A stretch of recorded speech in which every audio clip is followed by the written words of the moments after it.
Hey guys, இன்றைக்கி ஒரு mini vlog பார்த்துலாமா? இது சண்டே எடுத்த மினி விலாக் தான். பாப்பாவுக்கு பர்த்டே. ஸோ சித்தி வீடு தான் கிளம்புனேன். மயிலாப்பூரில் இருக்குது. ஸோ அங்கே கிளம்பிட்டு அங்கே இன்னொரு சித்தியும் வந்திருந்தாங்க.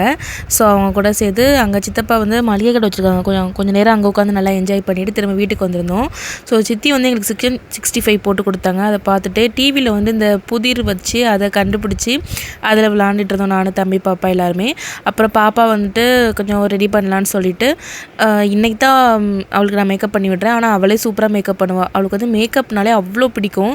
இப்போ நம்ம வீட்டிலலாம் கல்யாணம் அந்த ஃபங்க்ஷனுக்குலாம் வீட்டில் மேக்கப் ஆர்டிஸ்ட் வருவாங்கள்ல, அவங்க பண்ணுறதெல்லாம் நின்று பக்கத்தில் அப்படியே கச்சி பசராமல் நின்று பார்த்துட்ருப்பா. ஸோ அவளுக்கு நான் இன்றைக்கி பண்ணி விடுறேன். சும்மா லைட்டாக மட்டும் பண்ணி விட்டுட்டு அப்புறம் சித்தி வந்து எங்ககிட்ட நைட்டுக்கு டின்னர் வந்து என்ன வேணும்னு கேட்டாங்க. ஸோ சிக்கன் ஃப்ரைட் ரைஸ் தான் வேணும்னு கேட்டிருந்தோம். ஸோ வெளியில் வாங்காமல் வீட்டிலேயே செஞ்சு தரேன் அப்படின்னு சொல்லிட்டு சித்தி தான் எங்களுக்கு செஞ்சு தந்துட்டு இருந்தாங்க. எந்த ஒரு சாஸோ அஜினமோட்டோ எதுவுமே சேர்க்காமல் வீட்டில் ஹெல்த்தியாக எப்படி செய்வாங்களோ அந்த மாதிரி தான் எனக்கு செஞ்சு கொடுத்தாங்க. அவ்வளோ டேஸ்ட்டாக இருந்துச்சு. வெங்காயம் அப்புறம் காய்கறி முட்டை அது அந்த மாதிரி போட்டுட்டு கொஞ்சம் மிளகாய் பொடி பெப்பர் தூள் அந்த மாதிரி போட்டுட்டு அதுக்கப்புறம் சிக்கன் போட்டு அதுக்கப்புறம் கொஞ்சம் பெப்பர் தூள் அப்புறம் பாஸ்மதி அரிசி அது வேக வச்சது போட்டு கொஞ்சம் மல்லித்தலை தூவி தந்தாங்க. அவ்வளோ டேஸ்ட்டாக இருந்துச்சு. நீங்களும் மறக்காமல் செஞ்சு பாருங்கள். வீட்டிலேயே கடையிலலாம் அவ்வளோ வாங்கவே வேண்டாம். ஸோ அப்புறம் பாப்பா ரெடி பண்ணி அப்புறம் கேக் கட் பண்ணிவிட்டு சாப்பிட்லாம் அப்படின்னு சொல்லிட்டு அப்புறம் கேக் கட் பண்ணோம்.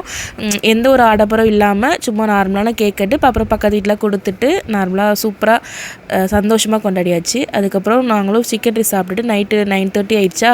ஸோ நான் வீட்டுக்கு கிளம்பி வந்துட்டேன்.